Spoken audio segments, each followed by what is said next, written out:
সেখানে আজকে এসে কেমন লাগছে সংবর্ধনা? নিশ্চিতভাবে খুব ভালো, খুব আনন্দ পেয়েছি যে সাগরদিঘি আমার কাছে আজ গর্ব হয়ে দাঁড়িয়েছে আর কি। সাগরদিঘির প্রতিটি অঞ্চল থেকে যেভাবে আমাদের কর্মী থেকে বৃন্দ থেকে এবং আমার শুভাকাঙ্ক্ষী এবং সাধারণ মানুষ যেভাবে পাশে থেকে দোয়া আশীর্বাদের মধ্যে দিয়ে যেভাবে ভোট করেছেন এবং তৃণমূল কংগ্রেস প্রার্থীকে যে বিপুল ভোটে জয়ী করেছেন তার সম্পূর্ণ কৃতিত্ব হচ্ছে তাদের। এবং এই জয় আমি জঙ্গি পুলক সহবাসীকে আমি উৎসর্গ করছি। আর একটা বিষয় স্যার, মুর্শিদাবাদ জেলায় প্রথম ফুল ফুটেছিল সাগরদিঘি বিধানসভায় 2011 সালে। পরপর 3 বার বিধায়ক ছিল সুব্রত শাহ। গত উপনির্বাচনে বাই ইলেকশনে তৃণমূলের কাছ থেকে জোটের হয়ে বাইরন বিশ্বাস দাঁড়িয়েছিল, তিনি জয়লাভ করা 3 মাস ব্যবধানে তিনি আবার তৃণমূল কংগ্রেসে চলে গেছেন। এবার 2024 লোকসভা নির্বাচনে ব্যাপক ফল করলো সাগরদিঘি।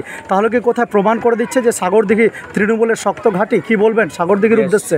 অবভিয়াসলি তৃণমূল কংগ্রেসের শক্ত ঘাঁটি, যেটা 2024-এ তা প্রমাণ করে।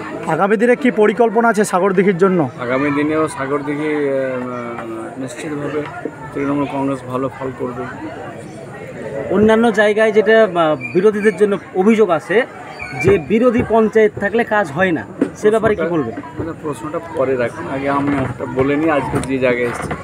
আজকে সাগরদিঘি ব্লকের কাবিলপুর অঞ্চলে আমার খুব স্নেহভাজন আরিফ, তারা যেভাবে এলাকায় মানুষকে, আমাদের কর্মীবৃন্দ থেকে পার্টির যারা নেতৃত্ব সকলকে নিয়ে যেভাবে ভোট করে আর কি কাবিলপুর অঞ্চলেও তৃণমূল কংগ্রেসের লিড করতে পেরেছি, যেটা আমরা বাই ইলেকশনে পাইনি আর কি, সেটা আমি খুব গর্ববোধ করছি সবটার জন্যই আর কি। এবং আমি সাগরদিঘিবাসীর কাছে কৃতজ্ঞ এবং আমার কৃতজ্ঞতাও তিনাদেরকে আমি জানাচ্ছি। এবং যেভাবে সাগরদিঘি শুধু নয়, যেভাবে একজন সাংসদ জনপ্রতিনিধি হয়ে যেভাবে মানুষের পাশে বিগত 5টি বছর ছিলাম, ইনশাআল্লাহ আগামী 5টি বছরও আমি সততা এবং নিষ্ঠার সঙ্গে মানুষের পাশে থাকবো ইনশাআল্লাহ। এবং আমার মানুষের খেদমত করা হচ্ছে মেন লক্ষ্য, এই লক্ষ্য নিয়ে কিন্তু আমি এগোতে থাকবো আর কি। পাশাপাশি কিছু এলাকার যে সমস্ত মানুষের প্রয়োজন উন্নয়ন আছে, যোগাযোগ অবশ্যই তেনারা রাখবেন। তার মধ্যে হচ্ছে যেমন স্বাস্থ্য এবং শিক্ষা নিয়ে আমি নিজেও চাইছি যে এটাকে প্রাথমিকভাবে গুরুত্ব দিয়ে এলাকায় সেই উন্নয়ন হোক, কাজ হোক, সেটা করবো ইনশাআল্লাহ। আমি আমার দ্বারা প্রচেষ্টা থাকবো। ধন্যবাদ। ভালো। হ্যাঁ, বলছিলাম কাবিলপুর অঞ্চল বিরোধীদের দখলে থাকায় কি কোনো উন্নতি বা উন্নয়ন থেমে থাকবে কি মনে হয়? মোটেই না। দেখুন, উন্নয়ন চলতে থাকবে আর কি। বিরোধী হলেও তেনারাও চাইবেন যে এলাকার উন্নয়ন হোক আর কি। আমরাও পাশে আছি নিশ্চয়ই। আজ বিরোধী আছে, কালকে তেনারাও আমাদের সঙ্গে যুক্ত হয়ে যাবে। কাবিলপুরের রাস্তা কবে নাগাদ শুরু হচ্ছে এবং কি পরিকল্পনা? সরকারি প্রসেস আর কি, একটু সময় লাগে আর কি।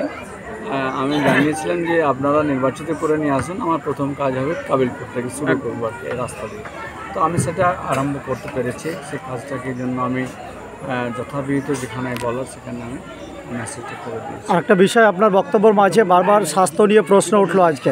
স্বাস্থ্য গড়িপুরে ইতিমধ্যে 10 বেড চালু হয়েছে, কিন্তু অত্যন্ত জনবহুল এলাকা কাবিলপুর, গোবর্ধনডাঙ্গা এবং বালিয়া। তাহলে আগামী দিনে কি গড়িপুর 50 বেড কি 100 বেড পেতে চলেছে, কি বলবেন? হবে, বাড়বে আর কি, কমবে না, বাড়বে আর কি। স্যার, বেড বাড়বে তা নয়, আরও অন্যান্য তার ইনফ্রাস্ট্রাকচারও বাড়বে আর কি, যেন চিকিৎসা পরিষেবা যেটা আছে সেটা এলাকার মানুষ যেন পায়। স্যার, কিছুদিন আগে কাবিলপুর বটতলা মোড়ে আন্দোলন দেখা গিয়েছিল ইলেকট্রিকের সমস্যার কারণে, হয়তো আপনার কাছে কোনো খবর থাকতে পারে, সে ব্যাপারে কি বলবেন, আশ্বস্ত করবেন? এবং আরও একটা দাবি ছিল যে কাবিলপুর অঞ্চলের রাস্তাটা পিডাব্লিউ হচ্ছে কিনা, সেটার ব্যাপারে কি আশ্বাস দেবেন? দেখুন, আমাকে ইলেকট্রিকটা আমার মনে নেই, তবে আমাকে রাস্তার ব্যাপারটা আমাকে মানুষ বলেছিলেন, ওনারা প্রচার সময়কালীন আমার কাছে দাবি রেখেছে এই রাস্তাটা যেন হয়। ধন্যবাদ।